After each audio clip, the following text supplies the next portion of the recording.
Delhi municipal corporation के election आ गए हैं और उससे संबंधित जानकारी अनेकों जगह आपको मिल रही है। आपकी ट्रेनिंग भी कराई जा रही है, साथ साथ उससे संबंधित डॉक्यूमेंट्स भी दिए जा रहे हैं। तो इन वीडियोस के माध्यम से आपको समराइज किया जा रहा है कि किस तरह से आप अपना कार्य अच्छी तरीके से करेंगे। अतः ये पूरी सीरीज आप देखें ताकि आपके हर जो पीओ है, प्रिजाइडिंग ऑफिसर है और जो दूसरे पोलिंग पार्टीज हैं वो सारे अपने कार्यों को भली भांति जान जाए। लेकिन निवेदन है कि इससे पहले आप स्टेट इलेक्शन कमीशन के द्वारा दी गई जानकारी से इसको मैच जरूर कर ले। तो यहाँ पर कई सीरीज हैं, आप उस सीरीज को देखें। तो दिल्ली इलेक्शन कमीशन के द्वारा ये पोल डे अरेंजमेंट के बारे में बताया जा रहा है कि किस तरह से आपको कार्य करने हैं। यहाँ पर अगर हम देखें तो 5 तरह के कार्य हमारे रहेंगे। ऑन अपॉइंटमेंट, जब आपको अपॉइंटमेंट मिलता है, जो कि प्रिजाइडिंग ऑफिसर और पीओ दोनों के लिए महत्वपूर्ण है। फिर एक दिन यानी कि उससे पहले, यानी कि हमारा इलेक्शन से पहले 3 तारीख को ऑन द डे ऑफ पोल यानी कि 4 दिसंबर को, ड्यूरिंग द पोल आवर्स यानी कि 4 दिसंबर का जो पोल आवर्स रहेगा, और क्लोजिंग ऑफ द पोल जब आप अपने पोल को ख़त्म कर देंगे। तो 1 बाय 1 हम इस पे चर्चा करेंगे। Action on the day before poll यानी कि 3 तारीख को हम क्या करेंगे उससे पहले वाले इलेक्शन के डे में। तो आपको सारी की सारी जो इन्फॉर्मेशन है वो अपने रिटर्निंग ऑफिसर से कलेक्ट करनी है। पूरी की पूरी जो मटेरियल किट है, collect the copy of electoral roll of your polling station. Polling station से संबंधित जानकारी आपने ले लेनी है, उसको आपने फैमिलियर हो जाना है उसका, ताकि आपको पूरी की पूरी डिटेल आपको हो सके। जो प्रिजाइडिंग ऑफिसर हैंडबुक है वो आपको प्राप्त कर लेनी है। ये सबसे मेन ज़रूरी कार्य है कि इलेक्टोरल रोल को आप चेक कर ले, और जो इसमें डिलीशन और मॉडिफिकेशन है वो आपको चेक करना है। जो मदर जो रोल है और वहाँ पे डिलीटेड उसमें होना चाहिए। इसके साथ साथ रेड इंक से भी उसमें एंट्री होनी चाहिए। तो ये कंप्लीशन आपको अवश्य करना है ताकि आपकी जो नंबर ऑफ वोट है वो सही तरीके से मैच हो जाए।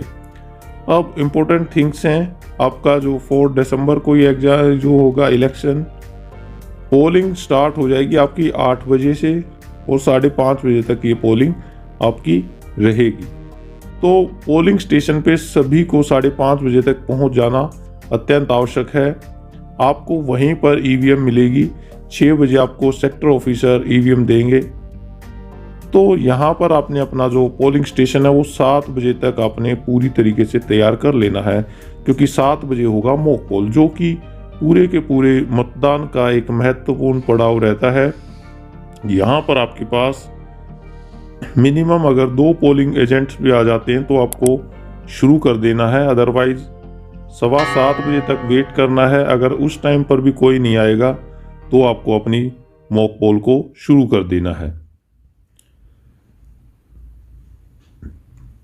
अब यहाँ पर जो बातें हैं वो ऑन द पोल की हैं। पोल डे पे आपको लगभग 2.5 घंटे पहले पहुंचना है ताकि जो फॉर्मेलिटीज हैं वो आप आसानी से कर पाएँ।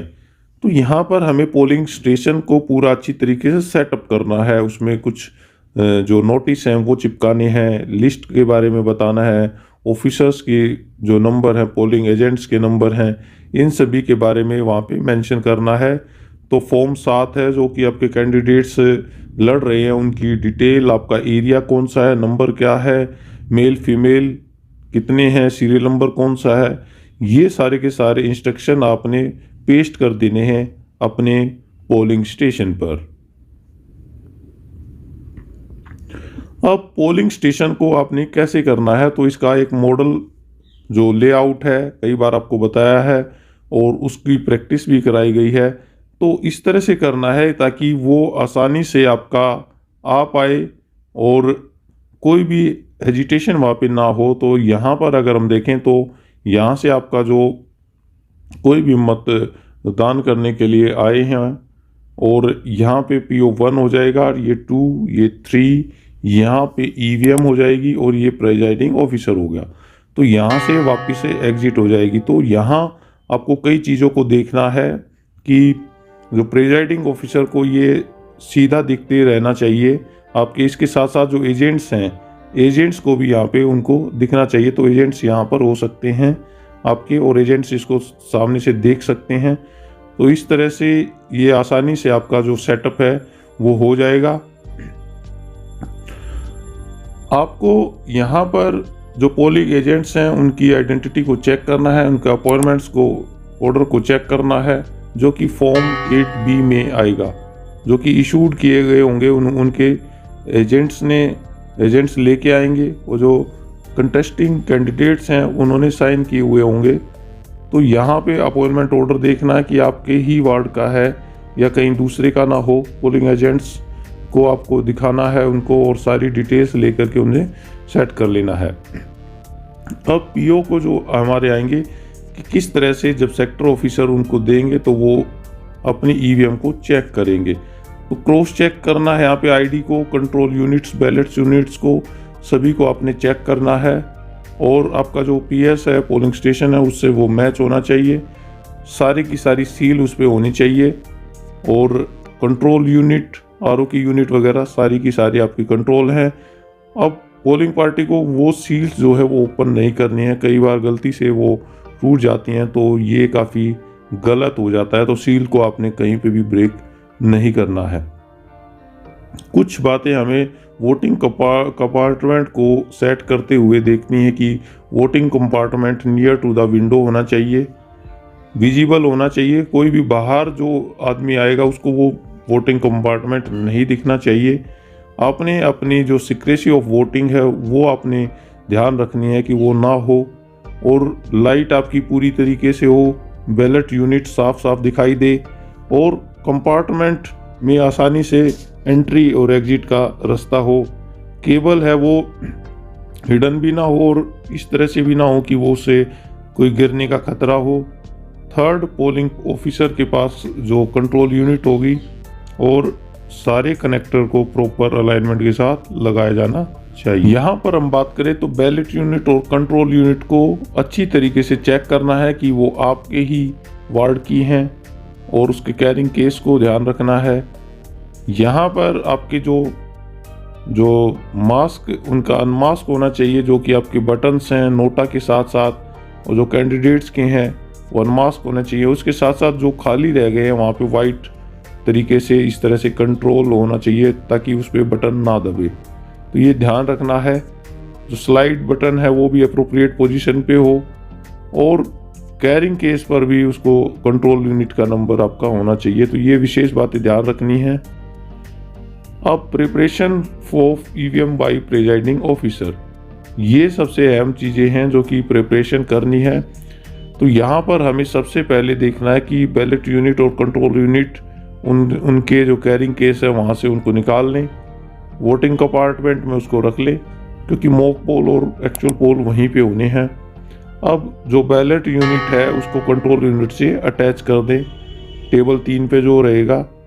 अब जो रियर कंपार्टमेंट है उसको स्विच ऑन करें, और रिजल्ट सेक्शन को चेक करें ताकि पता चल सके कि कोई रिजल्ट तो उसमें पेंडिंग नहीं है। उसके साथ साथ उसको फिर क्लियर भी कर दे ताकि कोई भी पोल उसमें शेष ना रहे, और आप उसको आसानी से देख पाएँ। यहाँ पर हमें मॉक पोल पे कुछ ज़्यादा ही ध्यान रखना है, क्योंकि ये एक अहम पड़ाव है। तो मॉक पोल के लिए हमें जो 60 मिनट्स से पहले ही उसको शुरू कर देना है, और 15 मिनट का वहाँ पे मैक्सिमम हम वेट कर सकते हैं, क्योंकि इतना टाइम मॉक पोल के पूरे सर्टिफिकेशन में और उसको तैयार करने में लगता है। अगर ये काम नहीं करेंगे तो हमारा ऑन टाइम पे जो स्टार्ट है वो नहीं हो पाएगी हमारा इलेक्शन प्रोसेस। यहाँ पर बीच बीच में आपको मॉक पोल का देख लें कि इंश्योर करें कि ब्लू बटन दबा करके कि मॉक पोल सही हो रहा है या नहीं, और उसमें कोई वोटिंग कितनी है, ये सारी चीज़ें आप देखें। यहाँ पर प्रेजाइडिंग ऑफिसर को अपन सारी की सारी detail, agents, name of the candidate present, take their signature, declaration at the commitment of the poll, mock poll certificate, ये सारी चीज़ें प्रिजाइडिंग ऑफिसर को ध्यान रखनी है। अब हम मॉक पोल के लिए आ जाते हैं कि मॉक पोल के लिए हमें क्या करना है। हम बार बार में इस चीज़ को ध्यान से समझ लें कि ये एक अहम पड़ाव है। तो सबसे पहले हमें क्लियर का बटन दबाना है, क्लियर कर देंगे उसको। फिर बैलेट पे, यानी कि आपने वोट डालनी है बैलेट पे जिस कैंडिडेट की भी डालना चाह रहे हैं। उसके बाद में क्लोज, जो आपको अपनी क्लोज करनी है, क्योंकि क्लोज का बटन आपको एंड ऑफ द पोल पे भी करना है, बीच में उसको नहीं कर सकते। तो एंड ऑफ द पोल पे क्लोज दबाना है। उसके बाद में रिजल्ट 1 देखना है कि कितनी जो भी वोटिंग हमने डाली है मॉक पोल की वो क्या इक्वल है। तो रिजल्ट 1 आ जाएगा। उसके बाद में क्लियर, तो CRC, क्लियर रिजल्ट और clear, close, clear result and clear, ये 3 स्टेप आपको बिल्कुल ध्यान से देखने हैं। उसके बाद में ऑफ करके सील लगा देना। तो ये मॉक पोल का सीक्वेंस है, इसको आप कहीं नोट कर लें। और जो PO1 है उसको भी ध्यान रखना है कि उसने मिलके प्रिजाइडिंग ऑफिसर के साथ ये जो प्रैक्टिस है वो करनी है। तो मॉक पोल का आपको बताया कि इस तरह से आपने ये पूरा का पूरा करना है। क्लोज बटन कर दें लास्ट में। और एनेक्सर जो है वो मॉक पोल सर्टिफिकेट है जो कि प्रिजाइडिंग ऑफिसर में 14 एनेक्सर पर है, उसको यहाँ पे भर के रखना है। इसके बाद में क्लियर करना है मॉक पोल को, ताकि सारी की सारी डिटेल हो जाए। जो सिग्नेचर हैं जितने भी वो सभी ले लेने हैं पोलिंग एजेंट से, और यहाँ पे आपकी मॉक पोल खत्म हो जाएगी। यहाँ action on the polling day, कैसे आपको एक्शन करना है। तो सबसे पहले यहाँ पर डेमोस्ट्रेट करना है पोलिंग एजेंट्स को कि जो भी इलेक्टोरल रोल है ERO से साइन है और उसमें कोई भी एंट्री नहीं है। इसके साथ साथ जो हमारा रजिस्टर ऑफ वोटर है, रजिस्टर ऑफ वोटर जिसको हम 11A बोलते हैं, 11A, उसको भी दिखाना है कि इसमें कोई भी एंट्री नहीं की गई है, उसको भी ध्यान देना है। इसके साथ साथ एक सेक्शन है सीक्रेसी ऑफ वोटिंग का, उसको भी रीड करना है ताकि कोई भी इसको ना तोड़े। इसके बाद में sign and read out the declaration before the commencement of the poll and obtain the sign of the agents, ये कर लेना है। और फिर 8 बजे ये शुरुआत कर देनी है हमें अपनी पोल की। तो ये स्टेप आपने देखने हैं। और इसके बाद में जो सीलिंग जो करनी है हमें कंट्रोल यूनिट की एक्चुअल पोल से पहले, तो यहाँ पर हमें स्विच ऑफ कर देना है पावर को। और उसके बाद में वो सारे के सारे ग्रीन पेपर सील जो कि आपकी हैंड्स ऑन प्रैक्टिस कराई गई है आपकी, वो ग्रीन पेपर सील उसको इनर में डाल के कंपार्टमेंट में और रिजल्ट सेक्शन को अच्छी तरीके से फिक्स कर देना है ताकि कोई रिजल्ट सेक्शन को ना छेड़ पाए। उसके बाद में जो डोर है इनर कंपार्टमेंट की, उनको भी सील करना है, स्पेशल टैग्स के साथ उसको कवर कर देना है। और उस पे साइन, सील और एड्रेस टैग वगैरह ये आपने प्रॉपर करने हैं। यहाँ पे एजेंट्स के भी साइन आप करा सकते हो। और close the outer cover result section and seal with the outer strips seal, तो ये सारी की सारी चीज़ें करनी है। और फॉर्म 11C को भी यहाँ पे आपने सीरियल नंबर वगैरह यहाँ पे कर देना है। EVM जो है आपको पोलिंग स्टेशन पे सेट करनी है। और यहाँ पर टोटल का बटन आप कभी भी चला के देख सकते हो।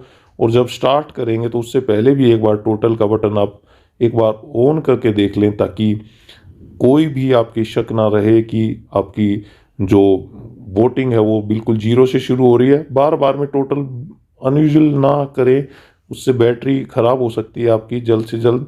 तो ये सारी चीज़ें आपको बताई हैं, तो आप अपने साथियों को इसको ज़रूर शेयर करें।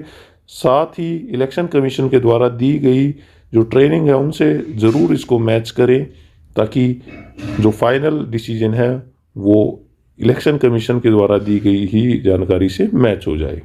Thank you.